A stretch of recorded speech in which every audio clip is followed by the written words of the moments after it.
What's up, people? I'm Shaggy the Opinionated Hippie, and this is my top 10 favorite Grand Funk Railroad songs as of May 2024. I got into Grand Funk late in life, like in my mid 30s, early 30s, earlyish mid 30s.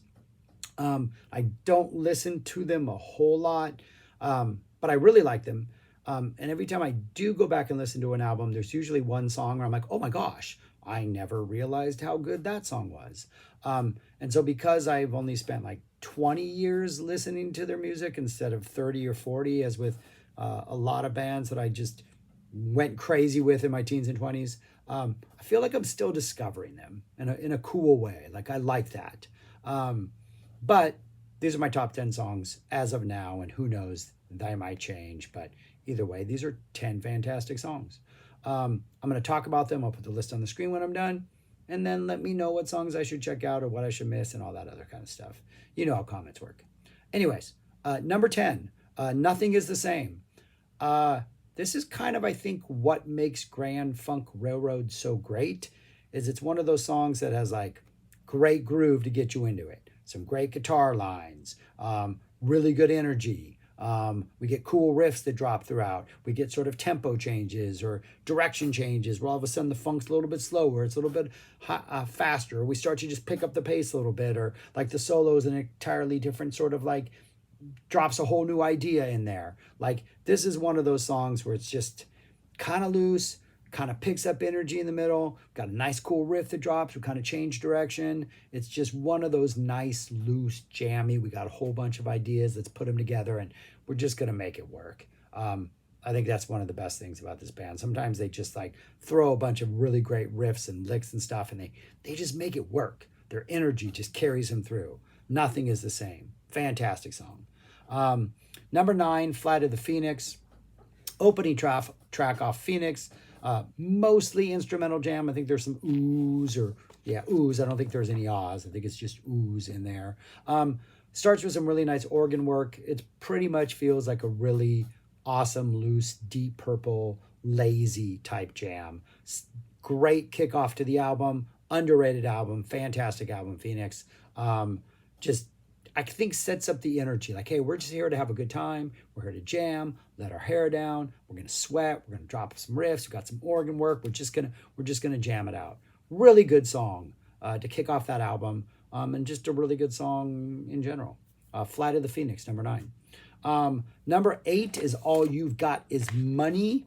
Kind of starts off like almost with like some Doobie-esque, like some Doobie Brothers type rock, but a little bit more funkier, maybe a little bit heavier than the Doobies did. But then like midway through at some point, we just kind of like downshift a little bit into this slightly slower, sexier, slinkier type blues riff that is just absolutely fantastic. And then as that goes on and that gets more intense, we get some sort of Torture Never Stops type screaming that goes on the end. Yeah, it's one of those like Nothing is the Same, where we have an idea that's fantastic. We don't overplay that. We're going to shift into a whole other idea that's fantastic. And instead of like, we might overplay this idea, but we're going to add elements that just keep it interesting as we go and just add to sort of the chaos of it. Yeah, All You've Got Is Money. Another fantastic song. Number 7, Sin's a Good Man's Brother. Almost as deceptive in its awesomeness. This is the opener to Closer to Home, right? Closer to Home. Starts off with this really nice, almost like slow, gentle, this is not going to stay that way. It's the opening song of a Grand Funk Railroad album. But then when they do drop the riff, it's just this monstrous Hendrix-inspired riff. We get some screaming guitar. The energy is fantastic. They're just coming at you full speed. Like, it's just like, yeah, it's another absolutely just like, this band is locked in. They're almost reckless in their abandon. They're just attacking you. It's aggressive. Like they're shamelessly like ripping off Hendrix here and there all over the place, but you don't care because the energy is fantastic. I got a comment on the album's video, something of somebody who grew up listening to Grand Funk or discovered them as a teenager. And like the combination of the Hendrix energy and the Cream energy was just unbeatable. And yeah, even today, it still sounds fantastic. It's still a little bit unbeatable. But number 7, Sin's a Good Man's Brother. Number 6, Stop Looking Back. Really nice funky organ going on through this. This one has sort of a groove, kind of reminds me of Fish's. There's a lot of, I'm going to make another Fish reference later on. 46 Days, just kind of this chugging type rock thing that has this sort of like stomping attitude towards it. But yeah, just another great song. Stop Looking Back. I can't even remember what album that's on. Off the, it's like off the Red album, right? All right, we got to go back and find out this. So now we have to review Stop Looking Back is off. Oh, We're an American Band. Oh, I freaking love this song.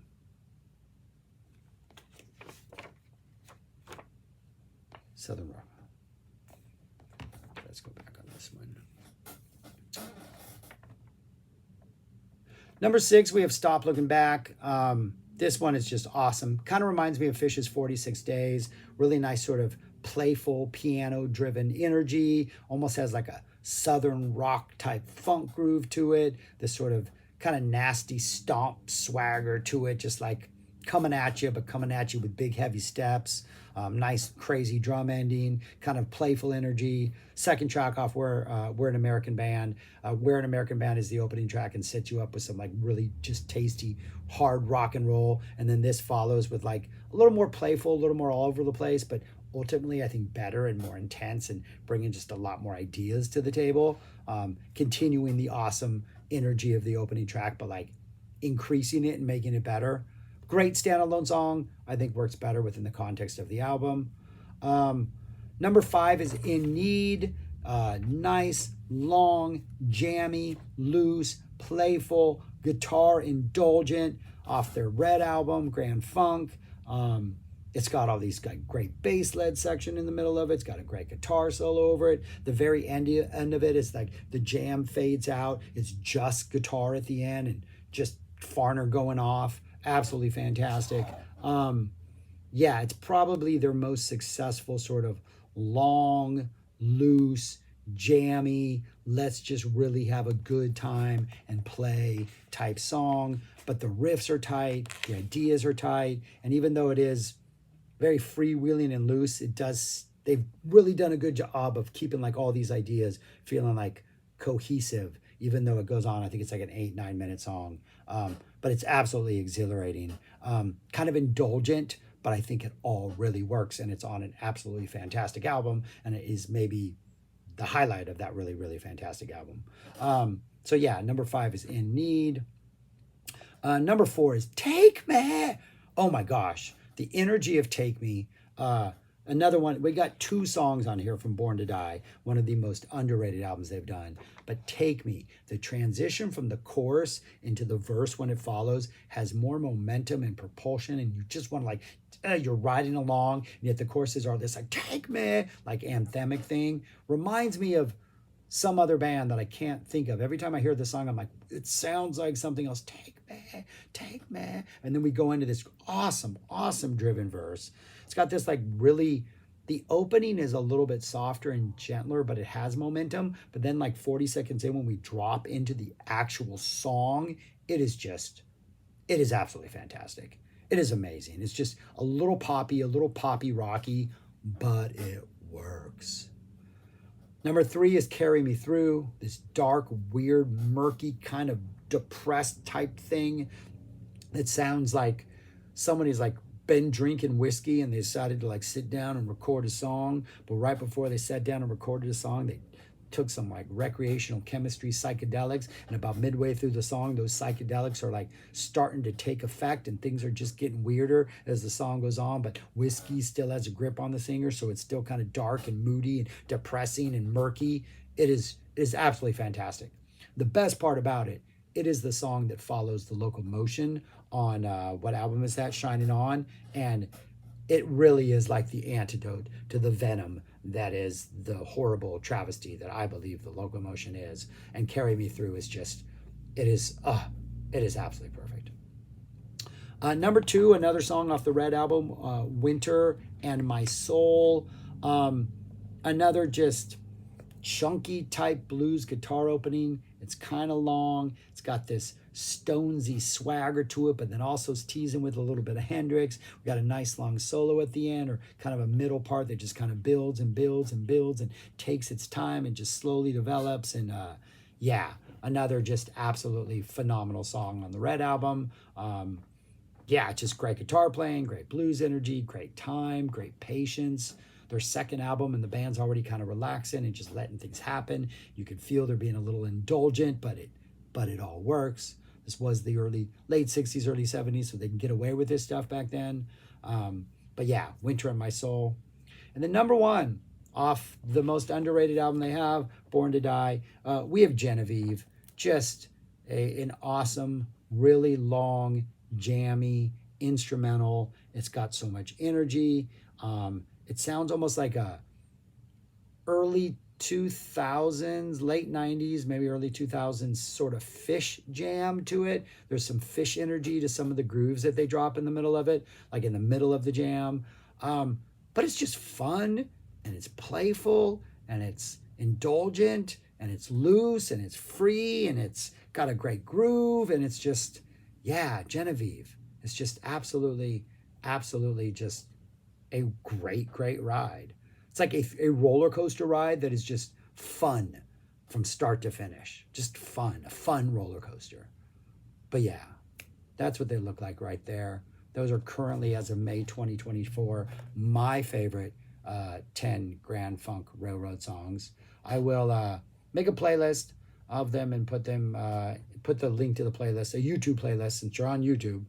Drop it in the comments if you want to check them out. And I will put them in this order because Genevieve is such a great song. You might as well just start with that one. It's not like they really get bad as the list goes on. They're all pretty fantastic. But yeah, let me know what your favorite songs are, all that stuff. Defend the Locomotion. I'd love to hear that. But yeah, anyways, a lot of good songs. Left a lot of good songs off of this, but these are my favorite as of now. That's all I got. Peace. Subscribe, like, share, comment, do all those things. Peace. Thanks for watching. Talk to you later.